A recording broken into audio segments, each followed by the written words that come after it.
중요한 거 말씀드릴게요. 조선주 중에 일부는 팔아야 됩니다. 비쌉니다. 그런데 일부는 앞으로 나올 것들이 상당히 많고, MRO라고 해서 그거가 많이 나온 MRO는 아무것도 아니라고 그랬죠. 그 뒤에 있는 뭐가 중요하다. 그리고 일부 종목들은 지금도 싼 구간이고 앞으로 수주 모멘텀이 터질 게 있기 때문에 봐야 되는데 쪽을 봐야 된다. 그래서 시총 상위 종목, 그 다음에 배당 매력이 있는 종목, 국내 시장 점유율 높은 것들은 무조건 들어올 겁니다. 근데 중국하고 경쟁하는 거 있잖아요. 이런 건 안 들어와. 예를 들어 지금 여러 가지 이슈들이 있어요. 4월 말이 중요한 이유가 채권이랑 주식이랑 리밸런싱을 해요. 근데 지금 주식이 15% 올라와 있잖아요. 절반 빠진 거에 절반은 올라와 있고, 국채는 아직까지 좀 싼 추세에 있잖아요. 근데 이제 국채가 못 올라오는 이유는 뭐 미국의 신용등급이다, 뭐 테리프다, 뭐 이런 얘기가 있었는데, 제가 말씀을 드렸죠. 이거 분명히 엔캐리 트레이드 청산일 거다라고. 엔화 쪽에서 다 집어던진 겁니다. 위에나는 안 던졌어요. 엔캐리 트레이드에 대해서도 이해할 때 일본 애들이 돈이 많으니까 그거 갖고 와서 해외에서 우리가 주식 투자하는 것처럼 그렇게만 해석하는 사람들이 꽤 많이 있는데, 그거는 아니에요. 첫 번째로 뭐 와타나베가 갖고 나가는 게 있을 거고, 두 번째로 신흥국 수요에서 달러 대체하는 실제적인 수요가 있고, 세 번째로 그걸 보고서 CBOE나 뭐 시카고 이런 데서 숏 포지션을 때려박는 게 있고, 뭐 이런 것들이 있단 말이에요. 그러니까 엔캐리 트레이드가 실제로 와가지고 파는 것도 분명히 있긴 하지만 헤지 펀드들이 누른 게 전부였다라는 거예요. 그래서 그런 부분들이 아마 좀 해소가 되는 걸 건데, 그 부분이 140불에서 140위엔에서 140엔이죠. 140엔에서 142까지 다시 튀어 올랐어요. 그러니까 140을 깨고 내려올 경우에는 예전 엔캐리 트레이드 청산 나왔을 때 그 흐름들이 나올 가능성이 상당히 높다, 이렇게 생각이 됩니다. 그래서 월말로 가면서 펀드 리밸런싱 있고, 그 다음에 PEC, GDP, 실물 경제를 나타내는 게 나올 거고, 엔화 관련된 부분에서 엔캐리 트레이드가 다시 들어오는지 이런 것들을 봐야 되고, 그래서 5월 시장은 변동성이 다시 커질 가능성이 상당히 높다. 또 하나, 정말 중요한 거 한 가지가 이제 남았어요. 제너럴 관세가 붙고 나서 중국 제품에 대한 관세를 매겼는데, 그게 컨테이너 타고 들어오는 양, 그리고 그거에 따른 재고 소진, 그거에 따른 탄력도, 이런 것들이 나오는 거가 동부로 바로 들어갔으면은 26일 더하면 28일 날 도착을 할 거고, 이번 주에 도착을 할 거고, 미국은 이제 동부, 서부 이렇게 나눴을 때 서부가 15% 인구밖에 없고, 동부하고 중부 이쪽에 다 몰려 살잖아요. 뉴욕으로 들어가고 거기서 컨테이너로 부리는 거는 뭐 지리적으로 보면 뭐 3, 4일이면 되는 거니까 5월 초순 정도 되면 컨테이너를 뿌려주기 시작할 거다라는 얘기죠. 그러면 그거에 대한 효과가 이제 4월 말부터 5월 초까지 나오기 시작할 거다. 5월달 우리가 없는 시장에서 변동성이 좀 커질 수 있다. 그리고 그 1% 이상 증시가 미국 나스닥 같은 경우 1% 이상 스트레이트로 4일, 5일 올라가면 그다음부터는 좀 조정을 줍니다. 그러니까 단기적으로는 그렇게 보시면 될 것 같습니다. 그렇죠. 기술주가 아직은 탄탄하다라고 보고 있는 거는 맞습니다. 시장이. 그리고 딱히 살 게 별로 없어요. 그런데 지금 구글에서 세일즈, 레비뉴 성장이 12% 정도 나왔고, 그거에 비해서 넷인컴, 그러니까 순이익은 46% 증가를 했습니다.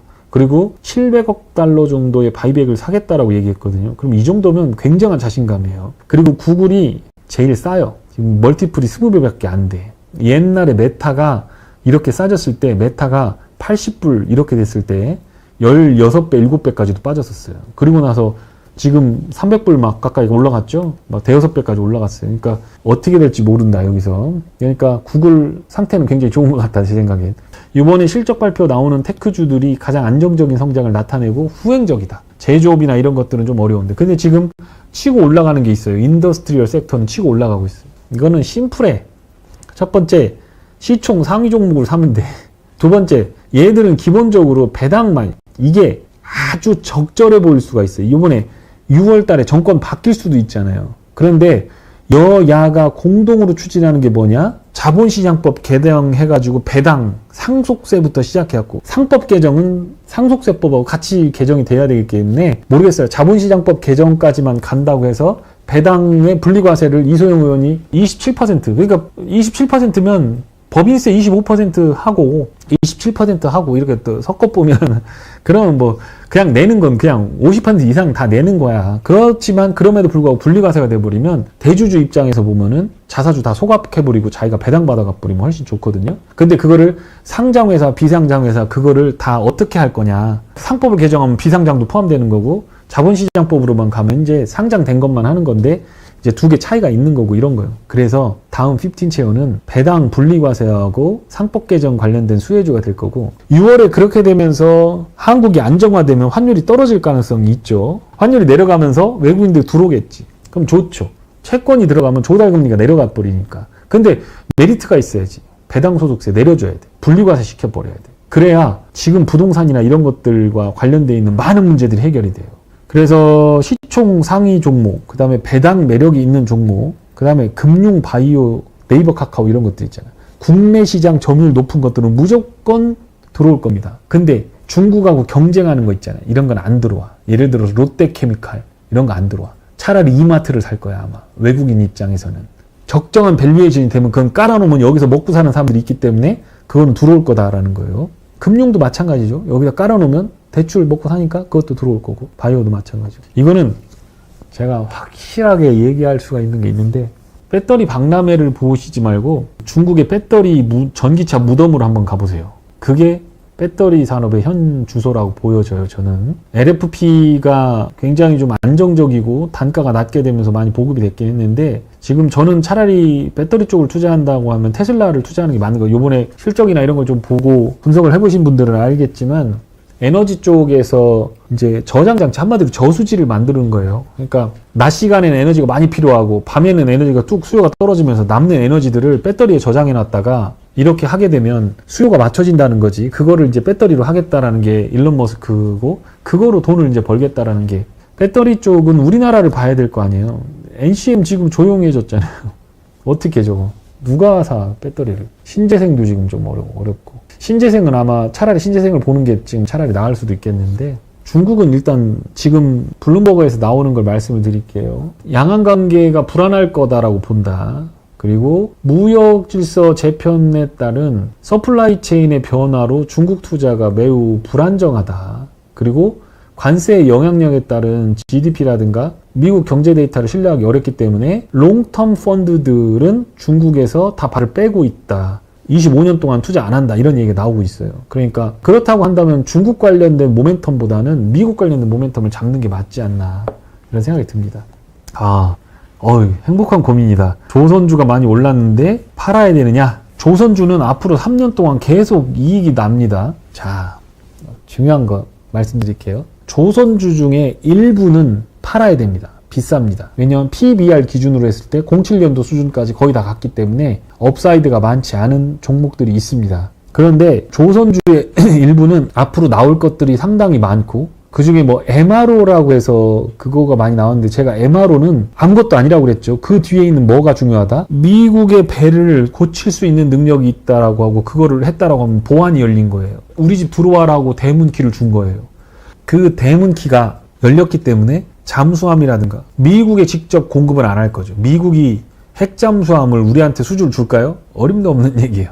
코스트가드 쪽에 있는 애들, 연안경비정 그 정도는 하겠지. 근데 전투함은 아직은 소식이 없어요. 하나가 필리조선소를 인수하면서 하나오션 이걸 할 거다라고 얘기했는데 지금은 사실은 모멘텀은 LNG가 주력이고 LPG와 에탄가스 크래커에 날르는 그 가스선이 중심입니다. 그러니까 그것만 보자. 그렇게 했을 때 수주잔고가 앞으로 생길 수 있는 배들을 보자. 그러면 기존에 있던 도크가 찬 28년도까지 찬 거 말고 도크가 있어야 되고 슬롯이 있어야 돼요. 그런 그 조선소가 있는지 어디 있는지를 찾아보고 그놈을 들어가셔야 된다. 첫 번째고. 두 번째로 조선소는 내려오면 기관 투자가들이 포지션을 박을 수밖에 없어요. 왜냐? 주도 섹터잖아요. 그러니까 10% 20%만 내려오면 거기서 박아놓고 시작해야 돼. 왜 그러냐? 잘못해갖고 조선주가 날라가 뿌거나 조선주가 10% 올라가거나 뭐 이렇게 됐는데 나는 없어. 그러면 내가 시장을 이길 수 있는 가능성이 없기 때문에 기관들은 계속해서 그 밸런싱을 맞출 거다. 그러니까 셀오프가 나왔을 때 기관 투자가들이 사줄 거를 생각하고 사면 20% 먹는 게임은 계속해서 나올 거다. 이런 생각이 듭니다. 조선주는 트레이딩으로 가야 된다 지금. 제 생각엔. 그리고 일부 종목들은 지금도 싼 구간이고 앞으로 수주 모멘텀이 터질 게 있기 때문에 봐야 되는데 그거는 가스 쪽을 봐야 된다. LNG만 볼 게 아니에요. LNG 탱커만 볼 게 아니에요. 그 밑에 있는 조선 기자재나 이런 것도 다 봐야 되고 LNG 쪽에서 어떤 큰 모멘텀을 볼 수 있는 업체를 한번 잡아봐라. 그러면 괜찮을 것 같다. 이런 생각이 듭니다. 원유는 셰일가스가 지금 미국이 수출을 많이 하니까 원유는 그렇게 가격이 올라가기가 쉽지가 않죠. 생산국가가 늘어났으니까. 중국이 경기가 침체가 되고 수요가 줄어들면 원유값은 내려오겠죠. 그게 리세션이야. 지금 분명하게 말씀드리는 거 있어요. 지금부터 원자재 가격 올라간다라고 보지 않아요. 저는. 그게 아니고 리세션 한번 거치고 나서 원자재가 지난번에도 그랬어요. 예전에도 제가 22년 이전에 리세션 오면 그리고 나서 커머더티를 보자라고 얘기했고 지금도 똑같은 내러티브를 하고 있는 겁니다. 리세션 오면 그때 돼서 원자재를 조사를 할 필요가 있겠다라고 보는 거고 그렇게 대비를 하는 겁니다. 원유는 생산 단가, 생산 원가에 사우디아라비아 생산 원가가 60불이잖아요. 그러니까 그 라인에서 지금 맞춰주고 있는 것 같아요. 생산 원가가 아니라 재정 원가라고 하죠. 그러니까 60불 이하로 떨어지면 사우디가 안 돌아가, 재정이. 그러면은 사우디가 또 오페크 가갖고 또 원유값 줄이자 뭐 이렇게 막 하고 그러니까 그런 부분이 있어요.